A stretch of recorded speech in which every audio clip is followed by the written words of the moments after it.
مسجد عریش غزوہ بدر کا تاریخی مقام۔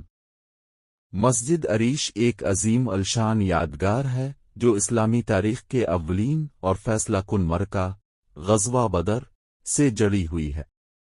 یہ مسجد مدینہ منورہ سے تقریباً 150 کلومیٹر جنوب میں واقع ہے۔ مقام بدر کے میدان میں موجود ہے جہاں نبی کریم صلی اللہ علیہ وسلم نے غزوہ بدر کے دوران اپنا عارضی خیمہ نصب فرمایا تھا۔ جب کفان مکہ کے ساتھ جنگ کا سامنا ہوا تو نبی کریم صلی اللہ علیہ وسلم نے بدر کے میدان میں جنگ سے پہلے ایک مشورہ طلب کیا۔ حضرت سعد بن معاذ رضی اللہ عنہ کی رائے سے نبی کریم صلی اللہ علیہ وسلم کے لیے ایک اونچا چبوترا عریش جنگی خیمہ تیار کیا گیا تاکہ آپ وہاں بیٹھ کر جنگ کی نگرانی فرمائیں اور اللہ تعالی سے دعا کریں۔ اسی عریش کو بعد میں مسجد عریش کی صورت میں محفوظ کر دیا گیا۔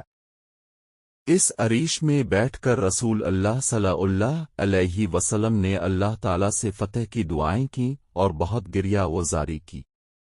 آپ کی دعا کا اثر یہ ہوا کہ اللہ تعالی نے فرشتوں کے ذریعے مسلمانوں کی مدد فرمائی، جیسا کہ قرآن مجید میں سورہ انفال کی آیت نمبر 9 میں ذکر ہے۔ حضرت ابو بکر صدیق رضی اللہ عنہ نبی کریم صلی اللہ علیہ وسلم کے ساتھ اس خیمے میں موجود تھے اور اب تسلی دیتے رہے۔ نبی کریم صلی اللہ علیہ وسلم جنگ میں براہ راست شامل نہیں ہوئے بلکہ اسی خیمہ سے جنگ کی حکمت عملی کی نگرانی فرماتے رہے۔ جب مسلمانوں کو فتح حاصل ہوئی تو یہ خیمہ فتح کا مرکز بن گیا۔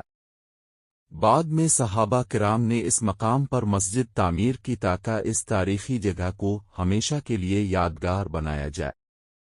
آج بھی یہ مسجد زائرین کے لیے ایک روحانی مقام ہے جو ہمیں نبی کریم صلی اللہ علیہ وسلم کے اخلاص، دعا اور توکل علی اللہ کی یاد دلاتی ہے۔